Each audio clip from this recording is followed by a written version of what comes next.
Hey everybody, it's Josh Alexander from Orange County Housing Market News. Are you a seller who is thinking about putting their home on the market in the next couple months, but are unsure of what the process looks like because of COVID-19? Well, this episode's for you, so let's get into it.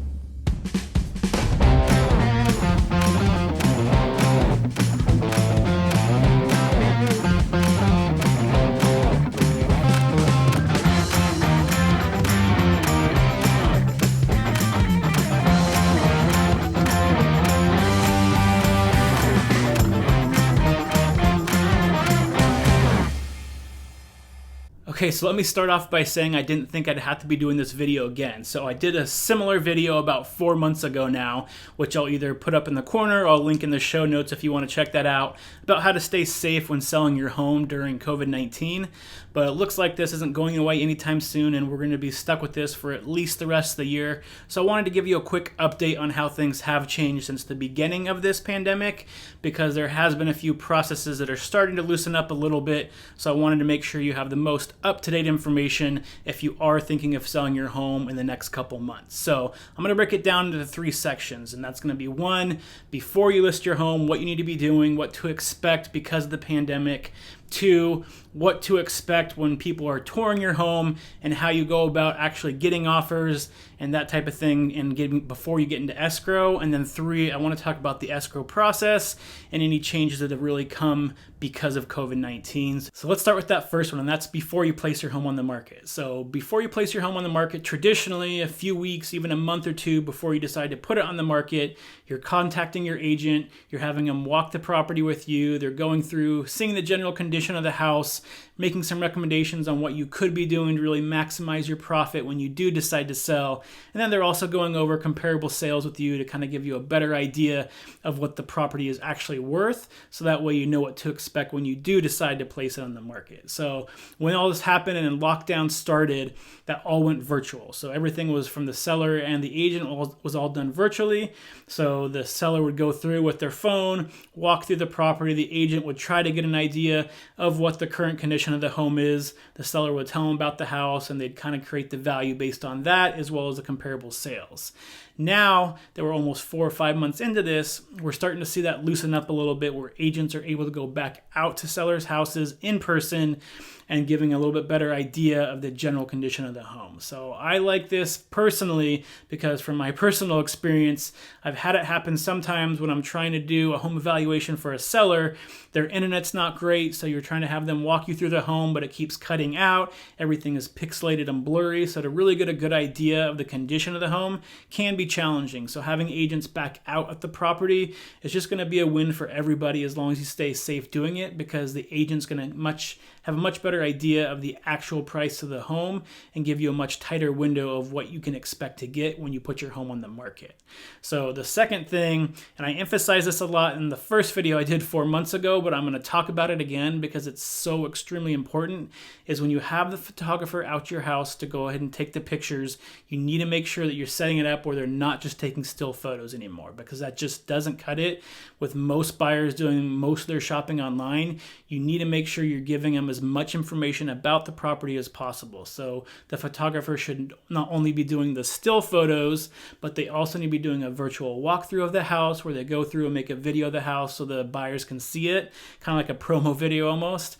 And then you also need to make sure you're doing a 3D walkthrough. So what that is, if you haven't seen one before, is you basically go on your computer or your phone and you can go through the house and go in a 360-degree circle in every single room, look at the ceiling, look at the floor, look at the windows, and you get a much better idea of the general layout as well as condition of the home, so those buyers can feel more comfortable when they do start placing offers, even if they haven't seen it, knowing the general condition and what the house looks like, so they're not going to regret placing that offer when you do get into escrow if they haven't seen the property yet. So those 2 things are extremely important to do before you place your home on the market.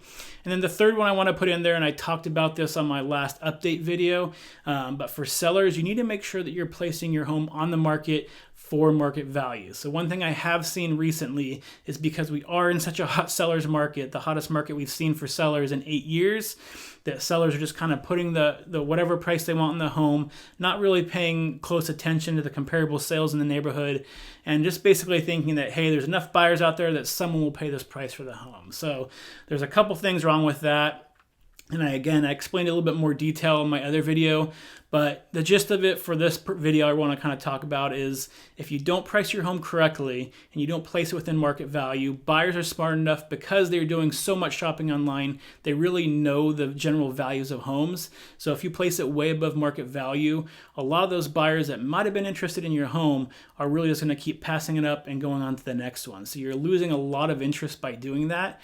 And also it's going to take longer to sell. So if you place it on the market over market value, you're not going to get offers, which means it's going to sit on the market longer, which means you're going to have to entertain more appointments from buyers. So especially if you're home and it's not a vacant property, you're going to have to go through and have all these buyers in your house constantly, week after week after week, trying to find that unicorn buyer that really wants to pay that premium, not based on the market value of the home at all, but just wants to live in that house and doesn't mind paying the extra amount for it. And it's really a big inconvenience for you. And what usually happens is eventually you have to lower the price. And once you lower the price, then you see those sharks come out and saying, oh, they're lowering the price, they must be desperate. And then you start getting lowball offers and you end up selling your home for less than what you should have sold it for if you just priced it on the high end of market value to begin with. So that's something that you really need to make sure you're considering when you are deciding on the price you want to put your house on the market for, is that yes, you can place it on the high side of market value because it is a hot seller's market, but you need to make sure you're staying within that market value, because if you don't, you're just setting yourself up for failure and you're going to create a big stress that you shouldn't have had to deal with in the first place. So those are really the three things you want to look at before you place your home on the market. So now let's get into what it looks like getting buyers into your home and getting offers on your home. The first thing I want to say that I've learned over the last couple of months working with buyers and sellers is that if you have a front yard, you need to make sure it stays pristine at all times, because right now you have buyers that are doing the majority of their shopping online. So they're going through Zillow, Redfin, they're checking out the photos, they're going and doing the 3D tours, and then they want more information. So what do? They hop in their car, they go down the street of your neighborhood, they check out the neighborhood, and more importantly, they're checking out your front yard. So if your front yard is not maintained, if you have trash on it, anything that really turns the buyer off, they're going to say on to the next property. So that's one thing that I've learned over the last couple months, is that having the front yard look as good as possible is even more important than ever for those first impressions, because a lot of times that's the only thing buyers are seeing physically in person before they place an offer on your home. So the second thing is, yes, in California, open houses are still not allowed. So right now, buyers, in order to go inside the house, have to have an agent. The agent has to make an appointment. And to do that, the buyer has to sign a piece of paper saying that they have no coronavirus symptoms, they haven't been in contact with anybody with symptoms, and they don't have it themselves to be able to get into the property. And so when I work with sellers on my end, I'm also requiring buyers to submit that pre-approval letter, just so we know that they're actually approved to purchase the property. Because what I'm trying to do is eliminate as many people as possible from having to go through your home and really weeding out those buyers that really aren't qualified to purchase your home. And so that way, if we have the form saying they don't have COVID, they haven't had anybody in contact with COVID, as well as they're actually approved to buy your house, you're hopefully only dealing with buyers that are actually serious about actually putting an offer in your property. So that's something that really hasn't changed much in the last 4 months. It's been very similar.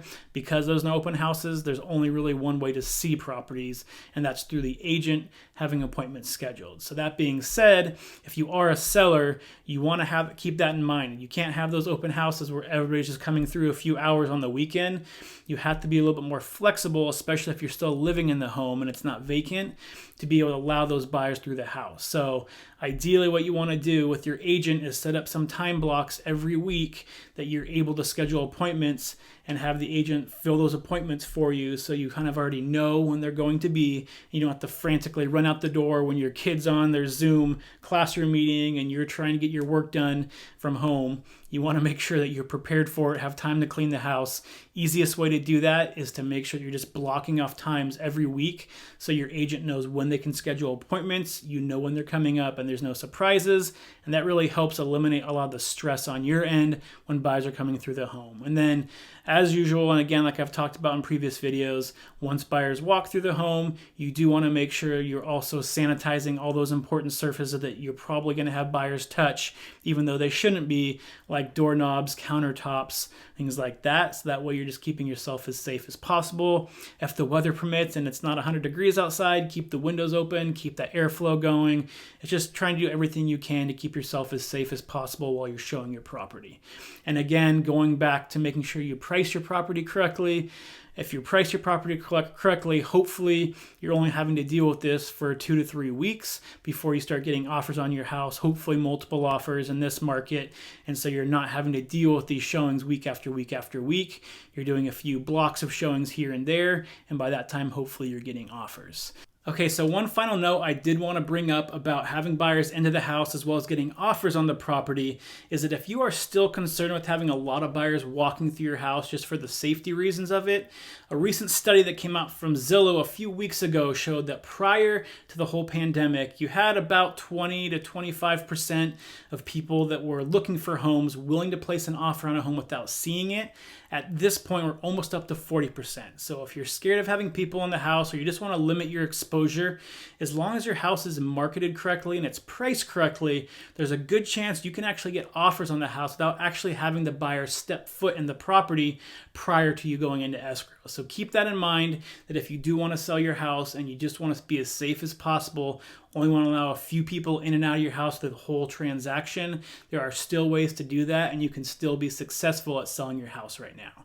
Okay, so let's get into the third part of it, and that's the actual escrow process. So luckily, if you sold a house before, now that we're a few months into this, not much has really changed in terms of how you previously went through escrow compared to how you're going through escrow now. So when the pandemic first started and we went into lockdown, you did see a few changes here and there in terms of how appraisers went into the property. So if the buyer needed to have an appraisal on the property because they were getting a loan, then typically what happened when we first went into lockdown is instead of the appraiser going into the property, taking measurements and doing pictures, a lot of appraisers would actually just drive by the property, take photos of the outside, and then do the rest of the work at their office. So at this point, not all appraisers are doing it, but we are back to the majority of appraisers going back inside the property and doing it like they normally would. So that's almost gone back to normal. Not quite yet completely normal, but it's almost there. And then same thing with inspections. So when we first went into lockdown, you really only had the inspector on the property. They would go through, do the inspection, leave, and then they would go over the inspection with the buyer at some other later time, either through video, through phone call, something like that. Now we're back at the point where you have the inspector go through the property. A lot of times the buyer will meet the inspector outside the house so they can go over the report while they're there. And then if they have any questions, they can go through one time inside the house and kind of get a general idea of what's going on with the property and actually see it for themselves. So again, it's not quite back to normal because prior to this, you'd usually have the inspector there, you'd have the agent there from either the seller and the buyer, or at least one of them, and then you'd have the buyers inside the house for a decent amount of time going through and taking measurements if they want to, and then having the inspector do a more detailed walkthrough of the house while they're there. So it's not quite back to normal yet, but we are starting to see it shift that way. And again, if you are concerned about people in your house, you can ask the buyer if they're okay with just having the inspector go inside, do his report, and do everything else outdoors. And a lot of buyers are still open to that because they understand the situation.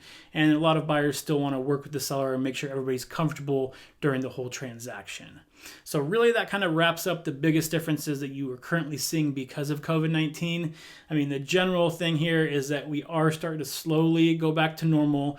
I mean, the housing market in general has recovered. We actually sold more houses this July than we did last July. So the V-shaped recovery for the housing market has been completed. Again, I went over that a little bit more detail in my last August update video, so check that out if you haven't already. But in general, The selling process really is just to keep yourself safe, make sure that you legally still stay protected, and only a few things here and there have changed. So if you do have any other questions, again, I'm always available. Feel free to reach out to me anytime. I'd be happy to answer them if you have a question about a specific situation that you're dealing with. Other than that, stay healthy, stay happy, and I'll talk to you soon. Bye.